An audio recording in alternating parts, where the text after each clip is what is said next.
आप सभी को राधे राधे। आज मैं राष्ट्र कवि मैथिली शरण गुप्त के द्वारा लिखा गया कैकेयी का अनुताप अध्याय का तीसरे पार्ट का लेक्चर लेकर के फिर से आपके सम्मुख प्रस्तुत हो रही हूँ।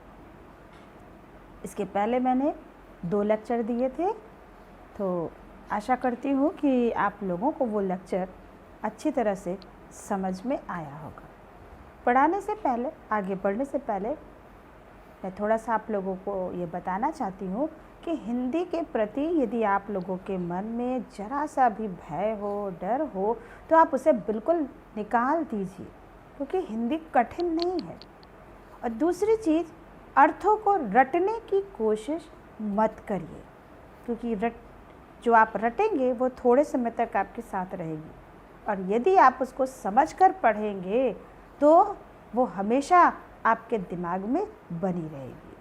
तो बच्चों, हिंदी को याद करने की कोशिश मत कीजिए। इसीलिए मैं शब्दों का अर्थ, करीब करीब हर शब्द का अर्थ आपको बताने की कोशिश करती हूँ, और एक एक लाइन पढ़कर आपको समझाने की कोशिश करती हूँ कि किस लाइन का क्या अर्थ है। तो अगर आप शब्दों के अर्थ को याद रखेंगे तो व्याख्या तो अपने आप ही हो जाएगी, और व्याख्या वैसे भी अपने शब्दों में ही करनी चाहिए, क्योंकि इसका प्रभाव एग्जामिनर के ऊपर अच्छा पड़ता है। तो पहले तो आप लोग मन से ये भय निकाल दीजिए कि हिंदी कठिन है, समझ में नहीं आती है, रटना पड़ेगा। तो बच्चों, ऐसा कुछ भी नहीं है। तो इसीलिए मैं एकदम सरल भाषा में और 2-2 बार बता देती हूँ कि आप लोगों को अच्छी तरह से समझ में आ जाए। तो अगर हमारा पढ़ाया हुआ लेक्चर आप सभी लोगों को पसंद आता है तो आप लोग YouTube पर जाकर के मेरे चैनल को सब्सक्राइब करिए, लाइक करिए और ढेर सारा शेयर करिए, जिससे कि वो सारे बच्चे जो पढ़ना तो चाहते हैं लेकिन पढ़ नहीं पा रहे हैं, शायद मेरे इस लेक्चर से उन्हें भी लाभ मिल सके। तो इस आशा के साथ कि मेरा पढ़ाया हुआ आप लोगों को समझ में आ रहा होगा, तो हम आज का लेक्चर शुरू करते हैं। कल तक जो हमने आपको पढ़ाया था वो अच्छी तरह से समझ में आ गया होगा। तो चलिए, आज तीसरा लेक्चर मैं शुरू करती हूँ।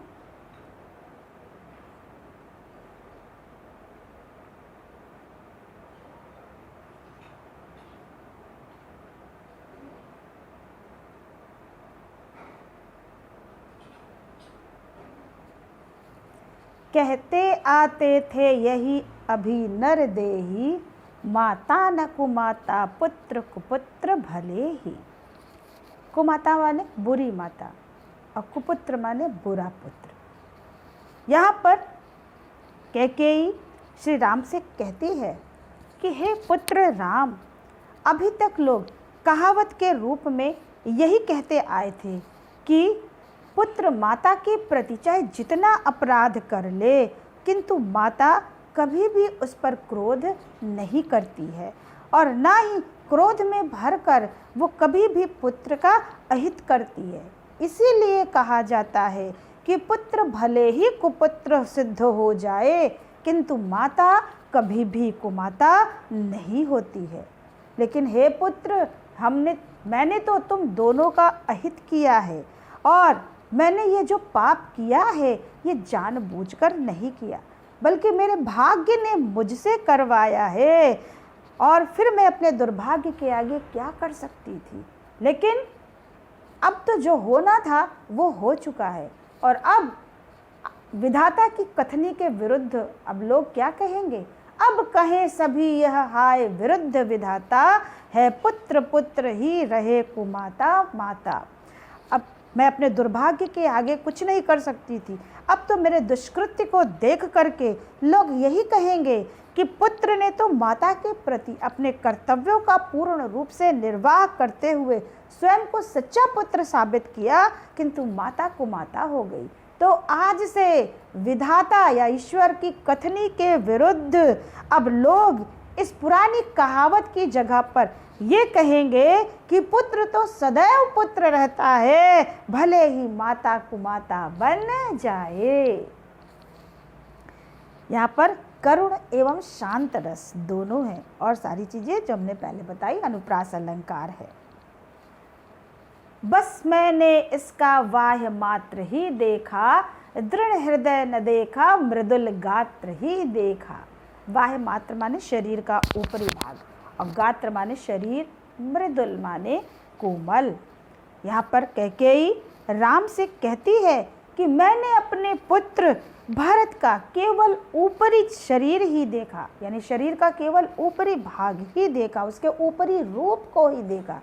ऊपरी शरीर का तात्पर्य ऊपरी व्यवहार को देखना, अंदर की भावनाओं को न जान पाना। तो कैकेयी यही कह रही है कि बस मैंने इसका वाह्य मात्र ही देखा।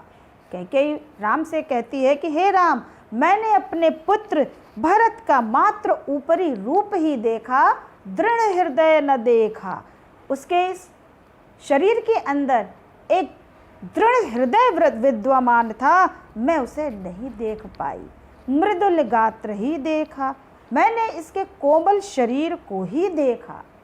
परमार्थ न देखा, मैं इसके परमार्थिक स्वरूप को भी न देख पाई।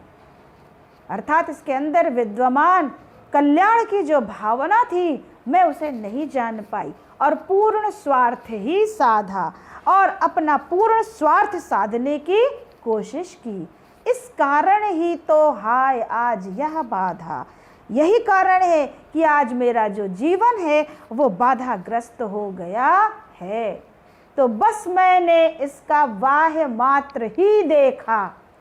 यहाँ पर कैकेयी राम से कहती है, हे राम, मैंने अपने पुत्र भरत का मात्र ऊपरी रूप ही देखा है और इस दृढ़ हृदय न देखा।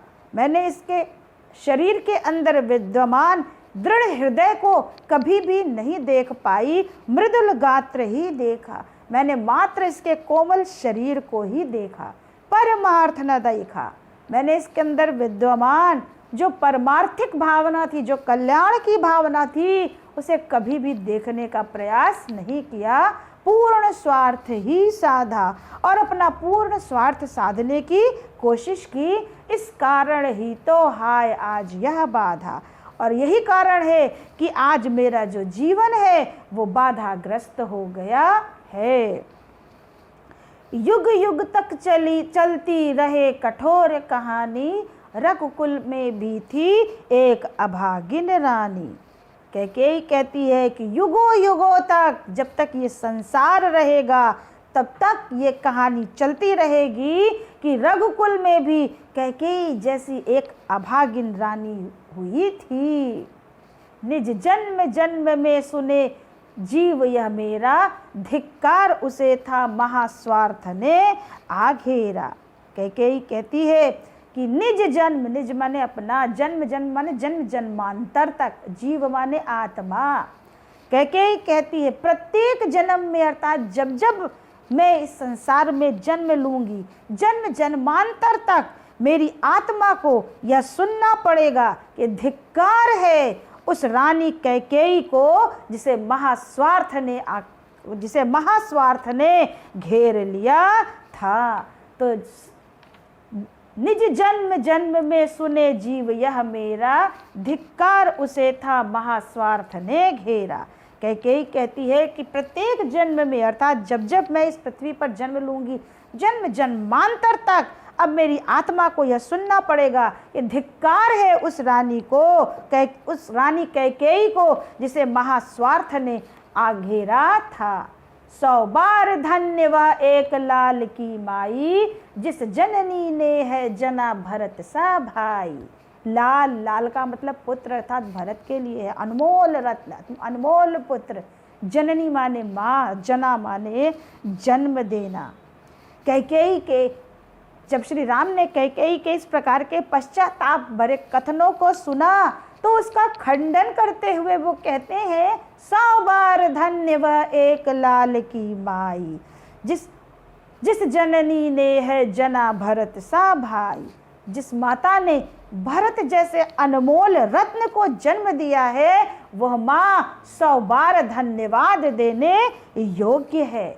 पागल सी प्रभु के साथ सभा चिल्लाई, 100 बार धन्य वह एक लाल की माई। जैसे ही भगवान श्री राम ने ये वचन कहा कि वह माता जिसने भरत जैसे अनमोल रत्न को जन्म दिया है, वास्तव में वो धन्यवाद के योग्य है, धन्यवाद की पात्र है। उनके इस कथनों को सुनते ही, राम के इस वचन को सुनते ही वहां पर उपस्थित जन समुदाय पागलों के समान, पागल सी प्रभु, उपमा अलंकार, श्री राम के वचनों को सुनते ही वहां उपस्थित जन समुदाय पागलों के समान चिल्ला उठा कि सचमुच 100 बार धन्य वह एक लाल की माई, कि सचमुच वह माता धन्य है जिसने भरत जैसे पुत्र को जन्म दिया है। हा लाल उसे भी आज गमाया मैंने, विकराल कुयश ही यहाँ कमाया मैंने। कैकेयी श्री राम से कहती है कि हे राम, मैंने तो आज अपने उस पुत्र भरत को भी गंवा दिया है। गंवाया माने गंवा देना, खो देना। हा लाल, लाल माने पुत्र, उसे भी आज गंवाया मैंने। कैकेयी श्री राम से कहती है कि हे राम, मेरा तो एक ही पुत्र था और आज मैंने उस एक पुत्र अर्थात भरत को भी खो दिया, और विकराल कुयश ही यहाँ कमाया मैंने। विकराल माने भयंकर, कुयश माने अपयश। और मैंने ऐसा जो दुष्कर्म किया है, उसे खो करके मैंने एक भयंकर अपयश की प्राप्ति की है।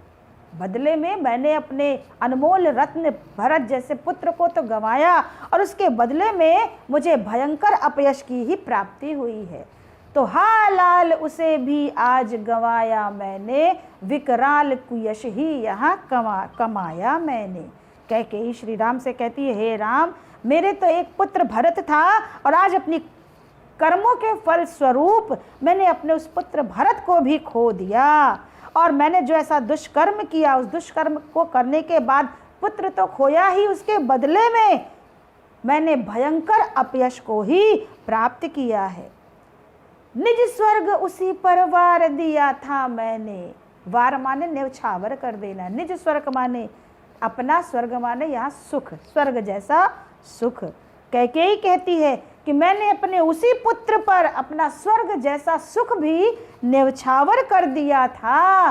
हर तुम तक से अधिकार लिया था मैंने। हर माने छीन लेना। और यहाँ तक कि उसी पुत्र भरत के लिए मैंने तुमसे तुम्हारा अधिकार जो राजा बनने का था, वो भी मैंने तुमसे छीन लिया था। पर वही आज यह दीन हुआ रोता है, शंकित सबसे धृत हरण तुल्य होता है। लेकिन आज वही मेरा पुत्र दीनहीन होकर के सबके सामने रोता फिर रहा है। और धृत माने पकड़े हुए, हरण माने हिरण, और पकड़े हुए हिरण की भांति शंकित सबसे, सबकी नजरों में शंका का पात्र बना हुआ है।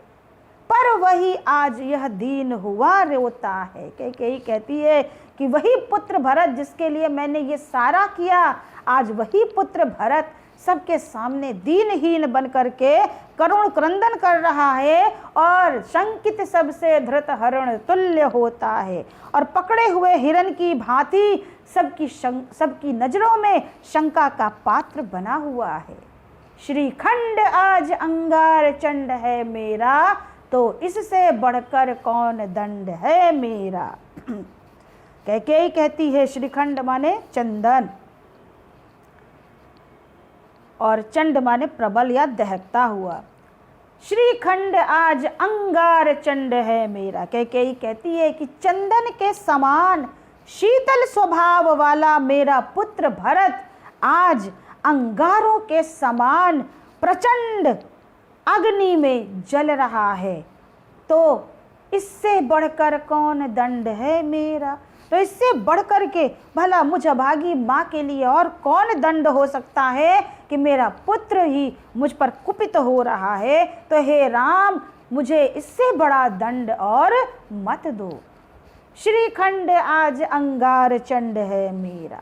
कैकेयी कहती है कि चंदन के समान शीतल स्वभाव वाला मेरा पुत्र भरत आज जलते हुए अंगारों के समान प्रचंड हो रहा है, तो इससे बढ़कर कौन दंड है मेरा।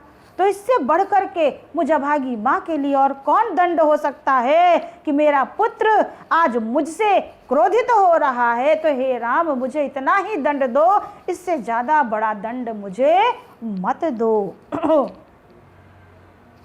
यहाँ पर आपका खड़ी बोली भाषा है, उपमा एवं रूपक उपमा एवं अनुप्रास अलंकार है। यहाँ पर रस शांत रस हो गया है। चलिए उसी के आगे, पटके मैंने पदपाणी मोह के नद में, जन क्या क्या करते नहीं स्वप्न के मद में। मद माने अहंकार, स्वप्न माने सपना और जन माने लोग। पदपाणी माने हाथ पैर। पटके मैंने पदपाणी मोह के नद में, मोह नद माने मोह रूपी नदी। तो कैकेयी कहती है कि मैंने अपने हाथ पैर मोह रूपी नदी में फेंके और पटके। पटके मैंने पदपाणी मोह के नद में। कैकेयी कहती है कि मैंने अपने हाथ पैर मोह रूपी नदी में फेंके या पटके। जन क्या क्या करते नहीं स्वप्न में मद में। मैंने तो यही कार्य किया, लेकिन ऐसे कितने व्यक्ति हैं जो पागलपन में अथवा अहंकार में न जाने कौन कौन सा व्यवहार करते हैं। हाँ, दंड कौन क्या उसे डरूंगी अब भी। कैकेयी कहती है कि मैं अपने अपराध को देख करके किसी भी दंड से भयभीत नहीं हूँ। हाँ, दंड कौन क्या उसे डरूंगी अब भी। कैकेयी कहती है कि मैंने जो अपराध किया है उस अपराध को देख करके मैं किसी भी दंड से भयभीत नहीं हूँ। मेरा विचार कुछ दया पूर्ण हो तब भी। यहाँ पर कैकेयी कहती है कि मेरा विचार कुछ दया पूर्ण हो तब भी। मेरा एक निवेदन है कि मेरे संदर्भ में इतना अवश्य कहा जाए कि मेरी भावनाओं को गलत न समझा जाए। फिर से देख लीजिए, पटके मैंने पदपाणी मोह के नद में, जन क्या क्या करते नहीं स्वप्न में मद में। कैकेयी कहती है कि मैंने अपने हाथ पैर जो है मोह रूपी नदी में फेंके और पटके। मेरा यह कार्य ऐसा था कि जैसे कोई व्यक्ति, जन्माने व्यक्ति की जैसे कोई व्यक्ति पागलपन में या स्वप्न में अहंकार में आकर के व्यवहार करता है। हाँ, दंड कौन क्या उसे डरूंगी अब भी। मैंने जो अपराध किया है मैंने जो अपराध किया है उसकी तुलना में प्राप्त होने वाले दंड से मैं जरा भी डरती नहीं हूँ। मेरा विचार कुछ दया पूर्ण हो तब भी। लेकिन मेरे संदर्भ में इतना अवश्य किया जाए कि मेरी जो भावना है उसे गलत न समझा जाए। हाँ, दया हंत वह घृणा, आहा वह करुणा, वह तरणी सी है आज जाह्नवी वरुणा। वह तरणी नरक की नदी को कहते हैं। सी माने समान उपमा अलंकार, जाह्नवी माने गंगा। तो हाँ, दया हंत व घृणा आह व करुणा, वह तरणी सी है आज जाह्नवी वरुणा। कैकेयी कहती है या अपने दुख को प्रकट करते हुए श्री राम से आगे कहती है कि मेरे अपराध की इस स्थिति में दया, घृणा और करुणा आदि सभी भाव व्यर्थ प्रतीत हो रहे हैं। हाँ, दया हंत व घृणा अह व करुणा। कैकेयी अपने दुखों को श्री राम के सामने प्रकट करते हुए कहती है कि हे राम, मैंने जो अपराध किया है उस अपराध की स्थिति में मेरे लिए दया, घृणा और करुणा आदि सभी के भाव व्यर्थ प्रतीत हो रहे हैं। वह तरणी सी है आज जाह्नवी वरुणा। आज गंगा और वरुणा भी मेरे लिए नरक की वैतरणी के समान सिद्ध हो रही हैं। वैतरणी सी है आज जाह्नवी वरुणा। कैकेयी कहती कि आज गंगा और वरुणा जैसी जो नदियां हैं वो भी मेरे लिए नरक की वैतरणी के समान सिद्ध हो रही हैं। सह सकती हूँ चिर नरक सुने सुविचारी, पर मुझे स्वर्ग की दया दंड से भारी। सुविचारी माने विचारशील पुरुष। तो कैकेयी कहती है यहाँ जितने भी विचारवान व्यक्ति बैठे हुए हैं वो मेरी इस बात को भली प्रकार से सुन लें कि मैं चिरकाल तक, चिर नरक, चिर माने चिरकाल तक, मैं चिरकाल तक नरक की पीड़ा सहन कर सकती हूँ, पर मुझे स्वर्ग की दया दंड से भारी। लेकिन यदि मुझे दया करके स्वर्ग भी दिया जाएगा तो वह स्वर्ग नरक के दंड से भी कठोर होगा। सह सकती हूँ चिर नरक सुने सुविचारी। कैकेयी कहती है कि यहाँ जितने भी विचारशील व्यक्ति, ज्ञानी व्यक्ति बैठे हैं वो मेरी इस बात को अच्छी तरह से सुन ले कि मैं अपने अपराध के लिए चिरकाल तक नरक की पीड़ा सहन करने को तैयार है, लेकिन यदि कोई मुझे दया करके स्वर्ग देता है तो वह स्वर्ग मुझे नरक के दंड से भी कठोर होगा। लेकर अपना यह कुलिश कठोर कलेजा, मैंने इसके ही लिए तुम्हें वन को भेजा। यहाँ पर कुलिश माने वज्र।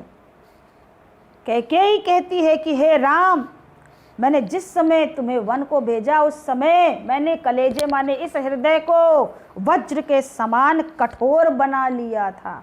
लेकर अपना यह कुलिश कठोर कलेजा, मैंने इसके ही लिए तुम्हें वन भेजा। कैकेयी कहती है कि मैंने अपने हृदय को वज्र से भी ज्यादा कठोर बना करके इस भरत के लिए ही तुम्हें वन भेजा था। घर चलो इसी के लिए, न रूठो अब यूं, कुछ कहूं तो उसे सुनेंगे सब क्यों। फिर कैकेयी कहती है कि अब मेरे उस हृदय की भावनाओं का विचार करते हुए अब तुम वापस अयोध्या लौट चलो, और इससे ज़्यादा रूठने का मतलब नाराज होने से है, और अब तुम इससे ज़्यादा मुझसे नाराज ना हो, और यदि मैं कुछ कहूँ तो उसे सुनेंगे सब क्यों। इसके अतिरिक्त यदि मैं कुछ और कहना भी चाहूँगी तो कोई मेरी बातों पर विश्वास नहीं करेगा। तो लेकर अपना यह कुलिश कठोर कलेजा, मैंने इसके ही लिए तुम्हें वन भेजा। कैकेयी श्री राम से कहती है कि हे राम, मैंने अपने हृदय को वज्र से भी ज़्यादा कठोर बना करके अपने पुत्र भरत की राजगद्दी के लिए तुम्हें वन भेजा था, और घर चलो इसी के लिए, न रूठो अब यूं। अब मेरे उस हृदय की भावनाओं पर विचार करते हुए तुम वापस अयोध्या लौट चलो, और अब इससे ज़्यादा अधिक नाराज अब मुझसे मत हो, क्योंकि कुछ कहूँ तो उसे सुनेंगे सब क्यों। और यदि मैं इसके अतिरिक्त कुछ और कहना भी चाहूँगी तो भला मेरी बातों को और सुन करके कौन विश्वास करेगा। मुझको यह प्यारा और इसे तुम हो प्यारे, मेरे दुगने प्रिय रहो न मुझसे न्यारे। कैकेयी श्री राम से कहती है कि हे राम, मुझको यह प्यारा, मुझे तो यह भरत अत्यधिक प्रिय है, और इसे तुम प्यारे, और भरत को तुम बहुत प्रिय हो, मेरे दुगने प्रिय रहो न मुझसे न्यारे। इस प्रकार तुम मेरे लिए तो दुगने प्यारे हो, इसलिए तुम मुझसे किसी भी प्रकार अलग रहने का विचार मत करो। मुझको यह प्यारा, हे राम, मैं अपने पुत्र भरत से अत्यधिक प्रेम करती हूँ, इसे तुम प्यारे, और भरत तुमसे अत्यधिक प्रेम करता है, मेरे दुगने प्रिय, इसलिए तुम मेरे लिए तो दुगने प्यारे हो, और रहो न मुझसे न्यारे, इसलिए तुम किसी भी प्रकार मुझसे अलग रहने का विचार ना करो। मैं इसे न जानूं किंतु जानते हो तुम। कैकेयी कहती है मैं भरत के गुणों के विषय में जानूं और चाहे न जानूं, जानते हो तुम, लेकिन तुम तो इसे भली भांति जानते हो, अच्छी तरह से तुम इसे परिचित भी हो, अपने से पहले इसे मानते हो तुम, और तुम इसे अपने से भी अधिक प्यार करते हो। तुम भ्राताओं का प्रेम परस्पर जैसा, यदि वह सब पर यो प्रकट हुआ है वैसा, भ्राताओं माने भाइयों का। कैकेयी कहती है कि आज तुम दोनों भाइयों के बीच में जिस प्रकार का प्रेम संबंध सबके समक्ष प्रकट हुआ है, तुम भ्राताओं का प्रेम परस्पर, तुम दोनों भाइयों के बीच में जो आपसी प्रेम है, जो प्रेम का संबंध है, यदि वह सब पर यूं प्रकट हुआ है वैसा, और सभी के समक्ष आज ये प्रेम प्रकट हुआ है, तो पाप दोष भी पुण्य दोष है मेरा। तो मेरे जो पाप का दोष है वो भी मेरे पुण्य के संतोष के रूप में बदल गया है। तो पाप दोष भी, जो मैंने पाप किया है, जो पाप का दोष है, वो भी पुण्य के संतोष में बदल गया है।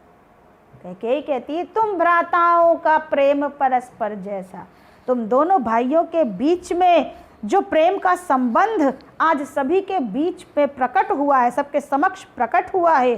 अभी तक तो घर के लोग ही जानते थे कि राम भरत से बहुत प्रेम करते हैं, लेकिन आज महल की चार दीवारी के बाहर सारी अयोध्या जान चुकी है कि तुम दोनों भाइयों के बीच में असीम प्रेम है। तो इसीलिए कैकेयी कहती है कि तुम दोनों भाइयों के बीच में जिस प्रकार का प्रेम संबंध आज सभी के समक्ष प्रकट हुआ है, तो पाप दोष भी पुण्य दोष है मेरा। तो उससे मेरे पाप का जो दोष है वह भी पुण्य के संतोष में बदल गया है। मैं रहूं पंकिला पद्म कोश है मेरा। पंकिला माने कीचड़ से सनी हुई, और पद्म कोश माने कमल कोश। कैकेयी कहती है कि मुझे इस बात का संतोष है कि मैं स्वयं तो कीचड़ के समान हूँ, किंतु मेरी कोख से कमल के समान निर्मल भरत जैसा पुत्र पैदा हुआ है। मैं रहूं पंकिला। कैकेयी कहती है कि मुझे आज इस बात का संतोष है कि मैं स्वयं तो कीचड़ के समान हूँ, पद्म कोश है मेरा, किंतु मेरी कोख से कमल के समान निर्मल भरत जैसा पुत्र पैदा हुआ है। यहाँ पर रूपक और अनुप्रास अलंकार है।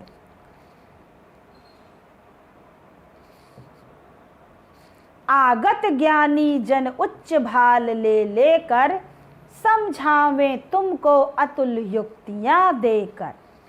अब आगत माने आने वाले, ज्ञानी जन माने जो गुरु हैं या जो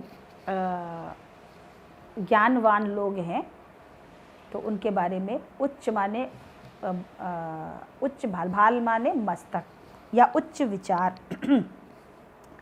आगत माने आने वाले। अब यहाँ पर कैकेयी कहती है आगत ज्ञानी जन उच्च भाल ले लेकर।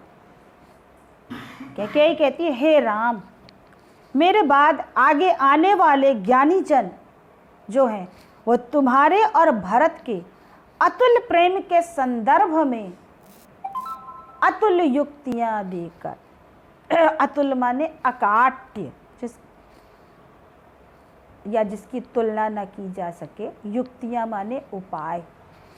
तो आगत ज्ञानी जन उच्च भाल ले लेकर, समझावे तुमको अतुल युक्तियां देकर। हे राम, मेरे बाद जो आगे आने वाले ज्ञानी जन हैं वो तुम्हारे और भरत के प्रेम के संदर्भ में अकाट्य तर्क प्रस्तुत करके तुम्हारी और भरत की श्रेष्ठता को सिद्ध करने का प्रयास करेंगे।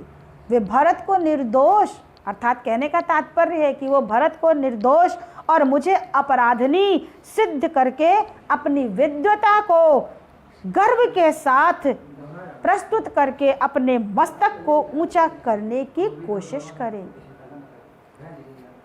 उच्च भाल माने अपने मस्तक को ऊंचा करना। तो आगत ज्ञानी जन उच्च भाल ले लेकर, समझावे तुमको अतुल युक्तियां देकर।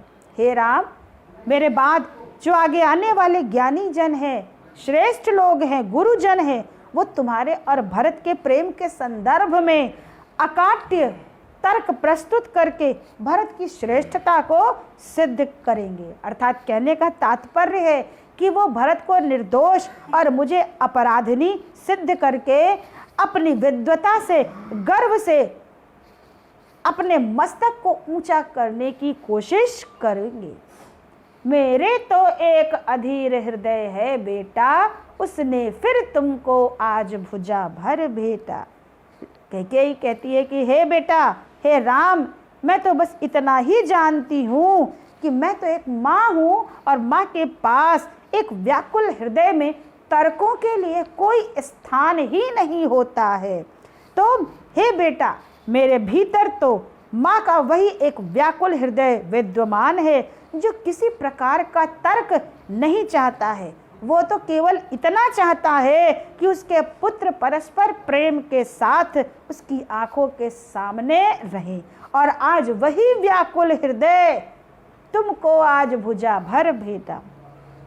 वही व्याकुल हृदय आज तुम्हें अपनी बाहों में भर करके घर लौट चलने का आग्रह करता है। तो मेरे तो एक अधीर हृदय है बेटा, उसने फिर तुमको आज भुजा भर भेटा। यहाँ पर कैकेयी कहती है कि हे पुत्र, मैं और कुछ नहीं जानती हूँ। मेरे पास तो माँ का एक व्याकुल हृदय है जिसमें तर्कों के लिए कोई स्थान नहीं है। और वो व्याकुल हृदय किसी प्रकार का तर्क करना भी नहीं चाहता है। वो तो बस इतना चाहता है कि तुम पुत्रों का जो परस्पर प्रेम है वो बना रहे और सब मेरी आंखों के सामने रहे। इसलिए मेरा ये व्याकुल हृदय आज तुम्हें अपनी भुजाओं में भर करके तुम्हें वापस घर लौट चलने का आग्रह कर रहा है। अलंकार पुनरुक्ति प्रकाश एवं अनुप्रास है। यहाँ पर वात्सल्य रस हो गया है लास्ट वाले में। छंद सवैया है और गुण प्रसाद है। तो ये चैप्टर आपका बेटा यहीं पर समाप्त हो गया है। और अपनी तरफ से मैंने आपको बहुत समझाने की कोशिश की है, बताने का प्रयास किया है कि आपको अच्छी तरह से समझ में आ जाए। शब्दों के अर्थ भी जहाँ तक हो सके हैं मैंने करीब करीब सभी शब्दों के अर्थों को बताने की कोशिश भी की है। तो आशा करती हूँ कि आप सभी लोगों को मेरा ये लेक्चर अच्छी तरह से समझ में आया होगा।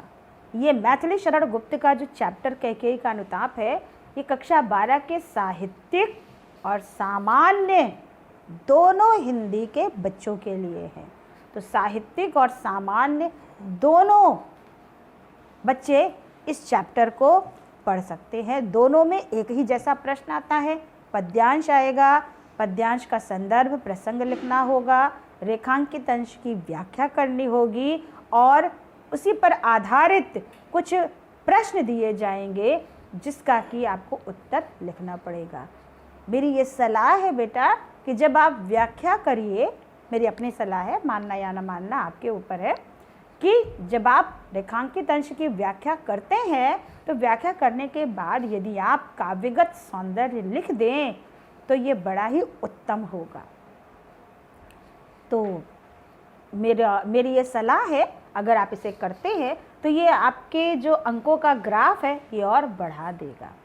तो यदि आज का ये वीडियो, ये लेक्चर आपको पसंद आया है तो आप लोग YouTube पर जा कर के मेरे इस चैनल को सब्सक्राइब करिए, शेयर करिए और ढेर सारा लाइक करिए। आगे भी मैं आपको इसी तरह से लेक्चर देती रहूँगी और इससे भी अधिक और समझाने की कोशिश करूँगी।